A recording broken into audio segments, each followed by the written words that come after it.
Hey, this is Mad Movie Mark of the Mad Movie Mark Movie Review.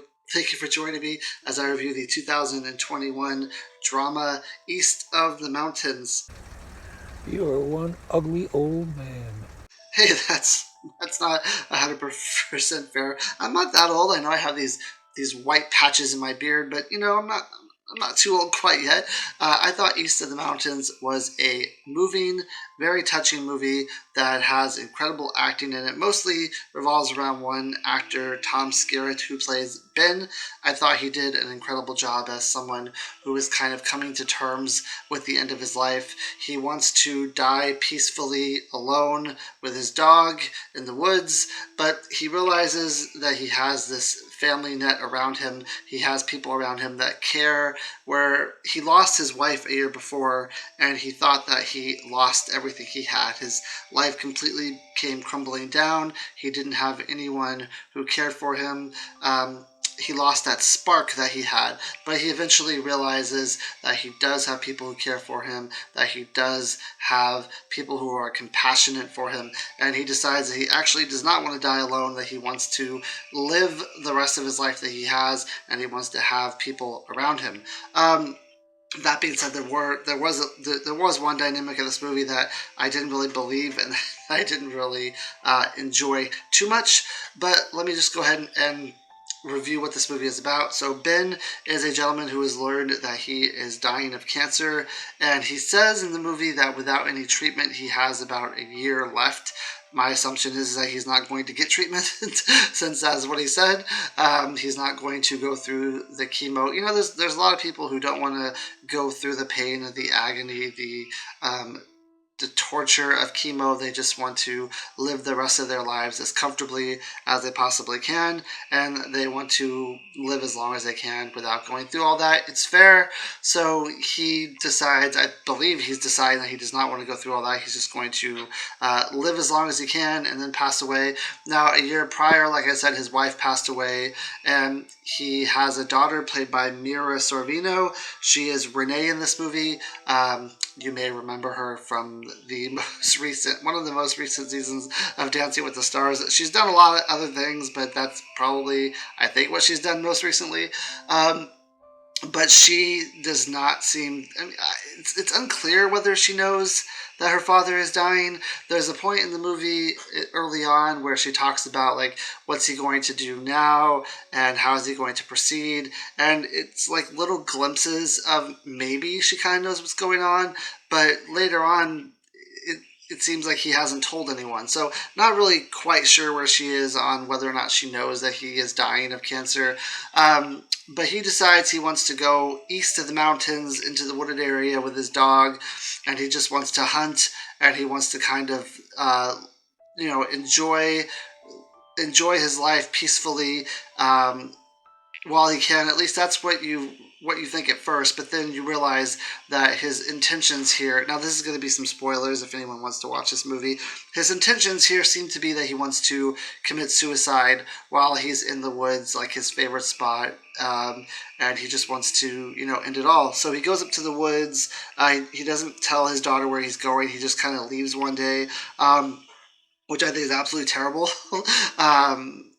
Leaving as an elderly person and not telling your family where you're going is bad. I come from a family, and I don't know why they do this, but I come from a family who, there's been a lot of members of my family who have been sick, especially my mom, who actually passed away in 2019, and she had breast cancer and didn't tell me for like months that she had breast cancer.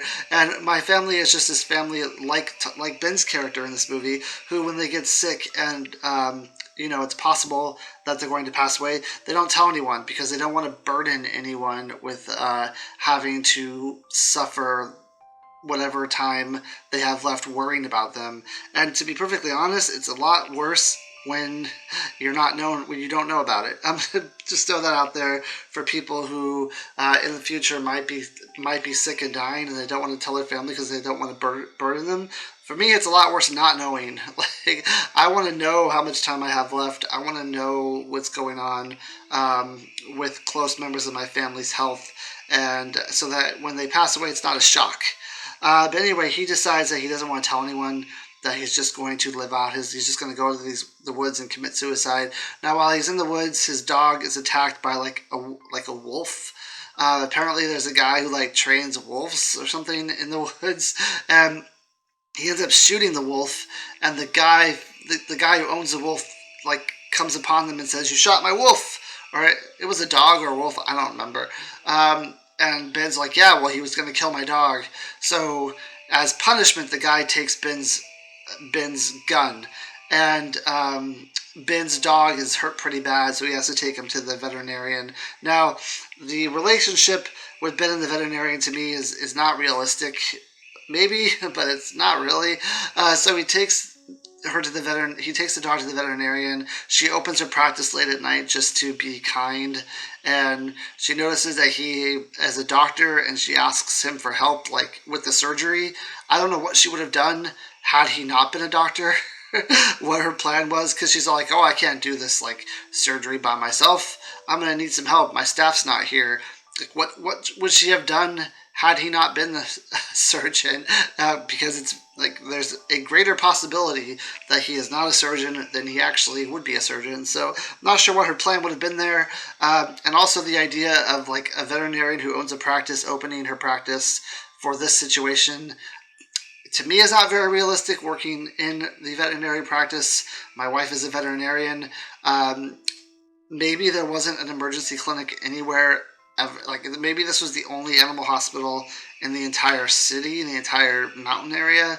That would be more realistic. But normally you would refer them to like an emergency that's open 24 hours. Now, I live in California, and there's a lot of 24-hour emergency centers here. So maybe that's not the case in like rural America, especially in these mountain areas. And maybe this is like common practice for a veterinarian in the rural area. I don't know. But she ends up taking him in. She does the surgery. She has to keep the dog for a couple days. Now, for some reason, he is allowed to just like walk in and walk into the back where the dog is, like as much as he wants, whenever he wants, which is also something that would never happen in a veterinary practice.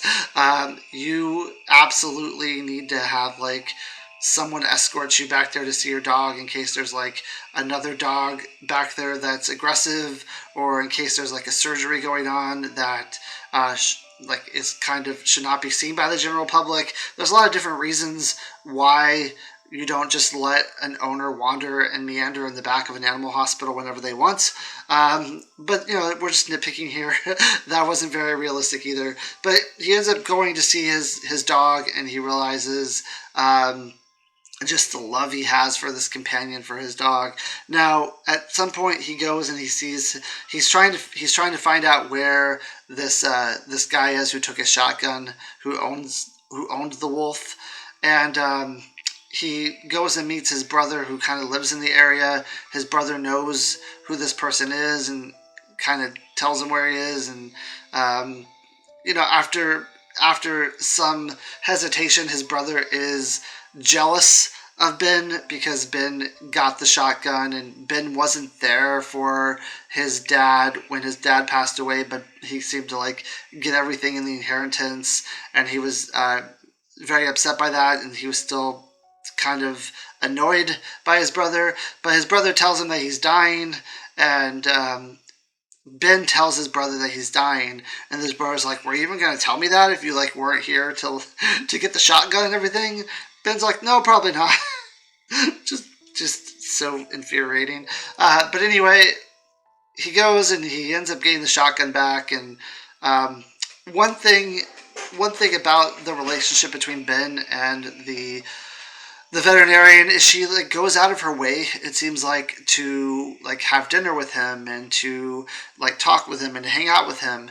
And I don't really know why. Like at first I thought that she had some sort of romantic feelings for Ben, but Ben is like just like maybe 30 something years older than her. I mean, it's possible that she has some sort of like feelings for him. That those never seem to come to fruition, though. It never seems to actually happen, or they never seem to state that she has this relationship. So I don't know if she just sees like that he's depressed, and she can tell that something is going on with him, so she's trying to reach out to him because she feels like no one else is there and no one else is reaching out to him. And she feels like it's her place to make sure that he doesn't do something drastic, even because that's definitely what he has planned. But she doesn't want him to do something drastic, so she's trying to be like a person he can confide in. I don't really know, but she definitely, for someone who owns a veterinary practice, who might be the only veterinary practice in the area, she has a lot of free time to dedicate to reaching out to him. um, uh, which, I mean, maybe, I don't know how many doctors are at this practice. It seems like she's the only one. But veterinary practices are very overran right now, and it's a hard industry to be in because you have to dedicate a lot of your personal time, even when you're away from the profession, to the profession. It really is. That's why there's such a large.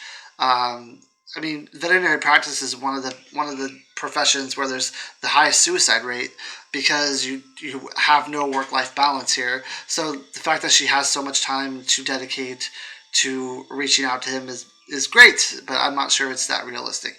But anyway, she dedicates a lot of her time to reaching out to him, to trying to make sure that he's going to be okay, and he ends up saying that that he's leaving, and he gives her his daughter's phone number and says, you can call this number to come pick up the dog.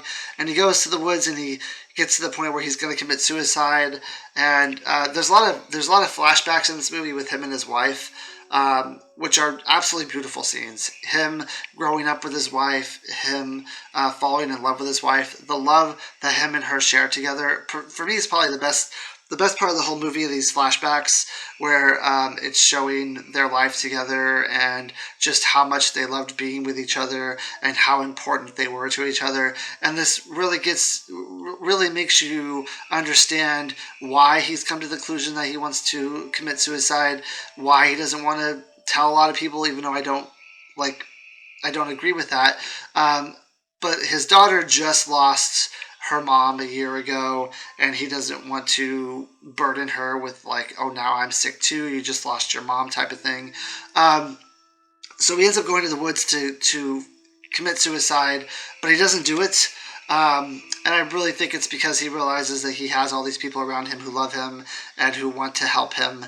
And he now has like this community that he didn't know he had before, with the veterinary office and with his brother, kind of mending the fences with his brother and with his daughter. So he ends up going back to get his dog, and when he goes back, his daughter is with the veterinarian. The veterinarian called her to come pick up the dog, and now they're together, and you can kind of see the look of relief on Renee now that she has found her dad and he's not missing anymore, and he's not dead. He hasn't done anything drastic, and that's basically the end of the movie. Great ending. Like I was happy, very satisfied ending. I was happy with it. I was happy with his decision. I think it was the best decision. I'm glad he came to that realization that he has family, that he has community, that even though he lost his wife, and even though that he has a fate that is not great, he can at least not die alone, and that there's people around him that love him. And I thought, all in all, it was a very well acted movie. Very beautiful. Cinematography was fantastic. The writing was really good. I don't think there was anything that was too ridiculous in this movie besides the character of the veterinarian, which I didn't really believe all together. But I thought it was, a good movie. This movie does have 100% fresh rating in Rotten Tomatoes. I am reviewing every movie that's 100% fresh by the critics, and it has a 57% fresh rating from the audience. So apparently a little more than half of the audience gave it a favorable rating, which, I mean, I don't think that's completely fair. I mean, this movie is not a bad movie in any way. It's actually quite good. I give it an 8 out of 10. And I hope you join me next time when I continue to review all the movies have 100% fresh rating. Once I'm done reviewing them, I will rank them from worst to best. The next movie that I am going to be reviewing is called Under the Fig Trees. So thank you. I hope you have a great day.